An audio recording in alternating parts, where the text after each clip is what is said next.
We discuss about energy stored in a capacitor. हम जानते हैं कि कैपेसिटर दो कंडक्टर प्लेटों से बनी हुई सिस्टम है। ये कॉन्फ़िगरेशन में एनर्जी कैलकुलेट करने के लिए हम ऐसा एज्यूम करते हैं कि हमारे पास दो कंडक्टर है और दो कंडक्टर अनचार्ज है। पहले सिचुएशन में हम जानते हैं कि कैपेसिटर में एक प्लेट पर पॉजिटिव क्यू चार्ज होता है और दूसरी प्लेट पर माइनस क्यू चार्ज होता है। लेकिन हम ऐसा मानते हैं कि स्टार्टिंग में हमारे पास जो दो कंडक्टर है दोनों अनचार्ज है और उसमें एक कंडक्टर से दूसरे कंडक्टर पर हमें चार्ज ले जाने के लिए कुछ वर्क करना पड़ेगा। हम ऐसा कंसीडर करते हैं कि हम इनफाइनाइट स्मॉल स्टेप में छोटा सा चार्ज 1 बाय 1 स्टेप में बिट बाय बिट एक कंडक्टर से दूसरे कंडक्टर पर ले जा रहे हैं और उसमें हमें कोई वर्क करना पड़ रहा है। यहाँ हम सिंपल फिगर से समझने की कोशिश करते हैं। ये हमारे पास एक कंडक्टर है, कंडक्टर उसे बोल दो कंडक्टर 1 और ये दूसरा कंडक्टर उसे बोल दो कंडक्टर 2। ये दोनों कंडक्टर अनचार्ज है। हमने कैपेसिटर की कॉन्फ़िगरेशन का फॉर्मेशन किया उससे पहले की सिचुएशन है। ये दोनों अनचार्ज कंडक्टर है, यानी कि दोनों पर न्यूट्रल चार्ज है। यहाँ भी कोई चार्ज नहीं है और यहाँ भी कोई चार्ज नहीं है। अब मान लो कि ये कंडक्टर 2 में से एक स्मॉल स्टेप में एक infinite small amount of charge उसे बोल दो डेल्टा क्यू डैश चार्ज ये प्लेट से कंडक्टर 2 से कंडक्टर 1 पर हम ले जा रहे हैं, इसलिए यहाँ चार्ज हो जाएगा डेल्टा क्यू डैश और यहाँ इतना ही अमाउंट में चार्ज के कंजर्वेशन के लॉ अकॉर्डिंग डिक्रीज हो जाएगा, यानी कि माइनस डेल्टा क्यू डैश। ये पहला स्टेप में। अब हम देख सकते हैं कि ये कैपेसिटर की प्लेट 1 हायर पोटेंशियल पर है और ये कैपेसिटर कंडक्टर 2 की प्लेट लोअर पोटेंशियल पर है। इसलिए अब चार्ज कंडक्टर 2 से कंडक्टर 1 पर ले जाने के लिए हमें जो ये डायरेक्शन में इलेक्ट्रिक फील्ड इस्टेब्लिश हो रहा है उसके अगेंस्ट हमें कार्य करना पड़ेगा, उसके अगेंस्ट हमें वर्क करना पड़ेगा। नेक्स्ट स्टेप में और हम यहाँ से डेल्टा क्यू डैश चार्ज को ये इलेक्ट्रिक फील्ड के अगेंस्ट कंडक्टर 1 पर ले जा रहे हैं, इसलिए यहाँ चार्ज हो जाएगा 2 डेल्टा क्यू डैश और यहाँ चार्ज हो जाएगा -2 डेल्टा क्यू डैश। ऐसे स्टेप में हम infinite small amount of charge को ले जाएंगे और ऐसे bit by bit step by step ये प्रोसेस हो जाएगी और लास्ट में हमें ये कंडक्टर पर प्लस क्यू चार्ज मिल जाएगा और ये कंडक्टर पर इतने ही अमाउंट में माइनस क्यू चार्ज हो जाएगा और ऐसे कैपेसिटर का फॉर्मेशन होगा। और उसमें कितना वर्क करना पड़ेगा इसके लिए हम पहले एक स्मॉल स्टेप में कोई इंटरमीडिएट पोजीशन पर कंसीडर करते हैं। कोई एक ऐसी इंटरमीडिएट पोजीशन है, यहाँ फिगर में दिखाई है। ये कैपेसिटर की प्लेट 1 पर प्लस क्यू डैश चार्ज है और दूसरी प्लेट पर माइनस क्यू डैश चार्ज है और यहाँ जो इंटरमीडिएट सिचुएशन है कंडक्टर 1 पर प्लस क्यू डैश चार्ज है और कंडक्टर 2 पर माइनस क्यू डैश चार्ज है। यह इंटरमीडिएट सिचुएशन में हम small amount infinite small amount of small charge delta Q dash को ये कंडक्टर 2 से कंडक्टर 1 पर ले जाते हैं, ये इलेक्ट्रिक फील्ड की डायरेक्शन के अगेंस्ट। ऐसे में हमें उन पर कोई एक्सटर्नल वर्क करना पड़ेगा। ये चार्ज जब हम यहाँ ले जाएंगे तो ये प्लेट पर चार्ज हो जाएगा Q dash plus delta Q dash और यहाँ चार्ज हो जाएगा minus Q dash minus delta Q dash. और ये इनफाइनाइट स्मॉल अमाउंट में जो हमें चार्ज ले जाने के लिए यहाँ इलेक्ट्रिक फील्ड के अगेंस्ट, क्योंकि ये प्लेट हायर पोटेंशियल पर है, ये नेगेटिव लोअर पोटेंशियल पर है, इसलिए हमें एक्सटर्नल वर्क करना पड़ेगा। और ये जो स्मॉल अमाउंट में हमें वर्क करना पड़ेगा ये वर्क को हम डेल्टा डब्ल्यू कह देते हैं और ये स्मॉल अमाउंट में जो वर्क होगा ये वर्क पोटेंशियल इनटू यहाँ से जो हम चार्ज ले जा रहे हैं ये इक्वल होगा, क्योंकि हम जानते हैं कि पोटेंशियल यूनिट चार्ज को फील्ड के अगेंस्ट ले जाने के लिए किया गया वर्क है, यानी कि यूनिट चार्ज को फील्ड के अगेंस्ट ले जाने के लिए जो वर्क करना पड़ता है उसे हम बोलते हैं पोटेंशियल V। तो हमारे केस में चार्ज है डेल्टा क्यू डैश, तो ऐसे केस में जो वर्क करना पड़ेगा वो होगा V into potential into delta Q dash. मेरा कहने का मतलब ये है कि पोटेंशियल यूनिट चार्ज के लिए वर्क बताता है, यानी कि यूनिट चार्ज को फील्ड के अगेंस्ट ले जाने के लिए किया गया वर्क यानी पोटेंशियल। तो हमारे हम जो चार्ज ले जा रहे हैं वो यूनिट नहीं है, वो है डेल्टा क्यू डैश। तो उनके लिए करना पड़ेगा जो वर्क करना पड़ता है वो वर्क होता है पोटेंशियल इंटू ये चार्ज। इसलिए हमारे जो स्मॉल अमाउंट में हमें वर्क मिलेगा एक छोटे से स्टेप में, ये वर्क को हमने कह दिया डेल्टा डब्ल्यू, और डेल्टा डब्ल्यू होगा पोटेंशियल इंटू हमारा चार्ज। हम चार्ज ले जा रहे हैं डेल्टा क्यू डैश और हमने पोटेंशियल को बोल दिया V डैश। और हम डेफिनेशन से जानते हैं capacitance C is equal to होता है Q अपॉन V, यानी कि potential V is equal to Q upon C।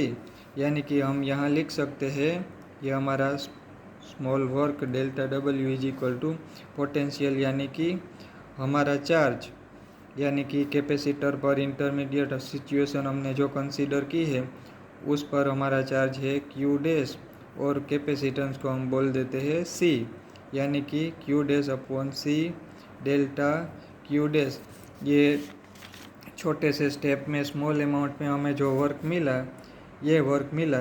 और अब टोटल वर्क गिनने के लिए हमें ये फॉर्मूला का ये इक्वेशन का इंटीग्रेशन करना पड़ेगा चार्ज 0 से लेकर Q तक, क्योंकि जब कैपेसिटर का फॉर्मेशन ही नहीं हुआ था तब दोनों प्लेट पर था चार्ज 0 और फाइनली चार्ज मिला Q। यानी कि हमें ये इक्वेशन का टोटल वर्क कैलकुलेट करने के लिए सभी स्टेप का इंटीग्रेशन करना पड़ेगा चार्ज 0 से लेकर चार्ज Q तक। यानी कि हमें फाइनल वर्क ये इक्वेशन का इंटीग्रेशन करने से मिलेगा, और उसे मैं W बोल देता हूँ। W इज इक्वल टू ये इंटीग्रेशन डेल्टा W, यह हमें चार्ज की लिमिट 0 से लेकर Q तक लेनी पड़ेगी, और हमें फाइनली मिलेगा चार्ज की लिमिट 0 से Q। और हम जानते हैं ये डेल्टा W जो स्मॉल अमाउंट में स्मॉल स्टेप में हमने जो वर्क किया Q dash upon C delta Q dash, ये इक्वेशन में ये C कांस्टेंट है इसलिए मैं बाहर लिख देता हूँ 1 अपॉन C इंटीग्रेशन की लिमिट 0 से Q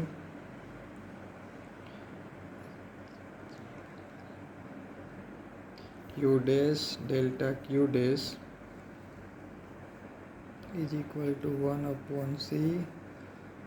हम जानते हैं कि इंटीग्रेशन में पावर 1 यूनिट इंक्रीज होता है और इंक्रीज पावर से हम डिवाइड कर देते हैं, इसलिए यहाँ हो जाएगा Q डैश स्क्वेयर अपॉन 2 और इंटीग्रेशन की लिमिट 0 Q। अब मैं अपर लिमिट में से लोअर लिमिट माइनस कर देता हूँ, तो फाइनली हमें work W is equal to मिलेगा 1 upon C Q square upon 2। ये इक्वेशन को मैं ऐसे भी लिख सकता हूँ Q स्क्वेयर अपॉन 2C, यानी कि work is equal to Q square upon 2C।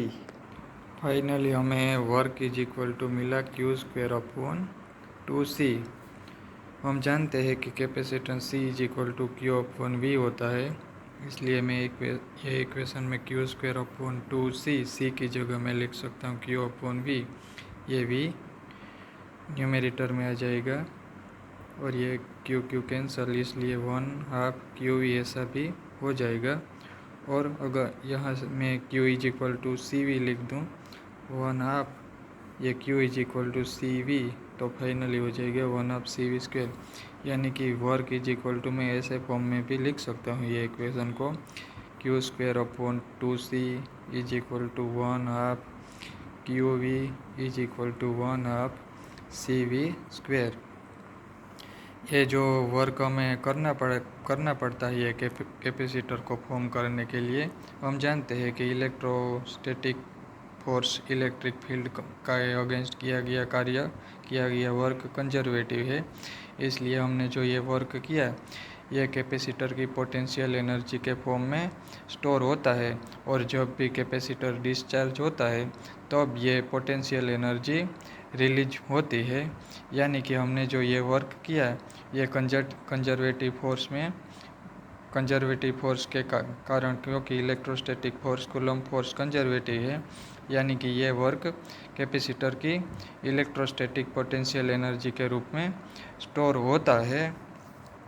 और हम जानते हैं कि पैरेलल प्लेट कैपेसिटर का capacitance C is equal to ε0A/d से दिया जाता है, और कैपेसिटर की surface charge density sigma is equal to Q/A होता है। आइए अब हम ये फॉर्मूला का यूज करके हम इलेक्ट्रिक फील्ड को ये वर्क के साथ रिलेट करते हैं। हम जानते हैं ये work is equal to potential energy, यानी कि potential energy is equal to होगा Q²/2C। Q² हम जानते हैं surface charge density sigma is equal to by definition Q/A, यानी कि Q is equal to sigma into A और स्क्वेयर 2C यानी कैपेसिटेंस पैरेलल प्लेट कैपेसिटर का ε0A, और ये D न्यूमरेटर में आ जाएगा। फाइनली मिलेगा हमें सिग्मा² A² इंटू D/2ε0A। यहाँ से एक A और ये एक A कट हो गया, तो फाइनली हमें potential energy U is equal to मिला σ²/2ε0 इंटू AD।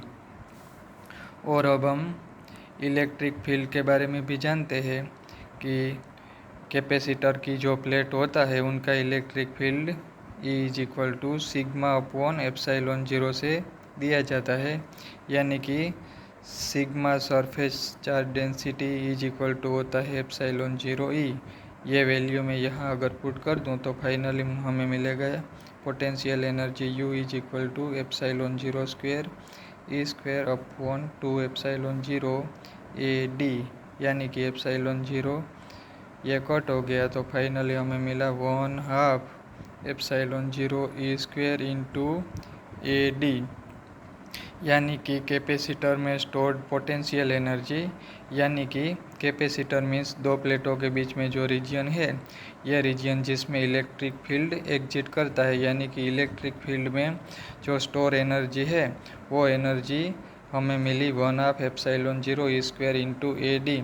हम जानते हैं A कैपेसिटर की प्लेट का एरिया और D उनके बीच में सेपरेशन है, यानी कि AD हमें वॉल्यूम दिखाता है, यानी कि हमें जो ये एनर्जी मिली इलेक्ट्रिक फील्ड में स्टोर इलेक्ट्रिक फील्ड की जो एनर्जी वो कैपेसिटर की दो प्लेटों के बीच में जहाँ इलेक्ट्रिक फील्ड एग्जिट करता है ये रीजन में हमें ये एनर्जी मिली। और अगर ये एनर्जी को हम वॉल्यूम से डिवाइड कर दें तो हमें पर यूनिट वॉल्यूम एनर्जी मिलती है, और ये पर यूनिट वॉल्यूम की एनर्जी को अगर मैं ρE से डिनोट कर दूं, क्योंकि ये इलेक्ट्रिक फील्ड में है, आगे हम डिस्कस करेंगे मैग्नेटिक फील्ड में भी ऐसी एनर्जी हमें मिलेगी, इसलिए टोटल एनर्जी को ρ बोला जाता है। और ये total energy is equal to electric field की एनर्जी प्लस मैग्नेटिक फील्ड की एनर्जी। लेकिन अब हम यहाँ मैग्नेटिक फील्ड की डिस्कस नहीं करेंगे। ये इलेक्ट्रिक फील्ड की जो पर यूनिट वॉल्यूम एनर्जी को अगर मैं ρE से डिनोट कर दूँ तो ρE is equal to total energy of one volume, यहाँ वॉल्यूम लिया है AD, यानी कि हमें फाइनली एनर्जी मिलेगी 1/2 ε0 E²। ये 1/2 ε0 E² इलेक्ट्रिक फील्ड में store energy per unit volume दिखाती है। और हमने यहाँ पैरेलल प्लेट कैपेसिटर के बारे में डिस्कशन किया, लेकिन ये फॉर्मूला जनरल है और इलेक्ट्रिक फील्ड किसी भी जगह एग्जिट करता है किसी भी टाइप के चार्ज कॉन्फ़िगरेशन के कारण, तो उनके बीच में जो स्टोर्ड इलेक्ट्रोस्टैटिक एनर्जी होती है ये फॉर्मूला से दी जाती है।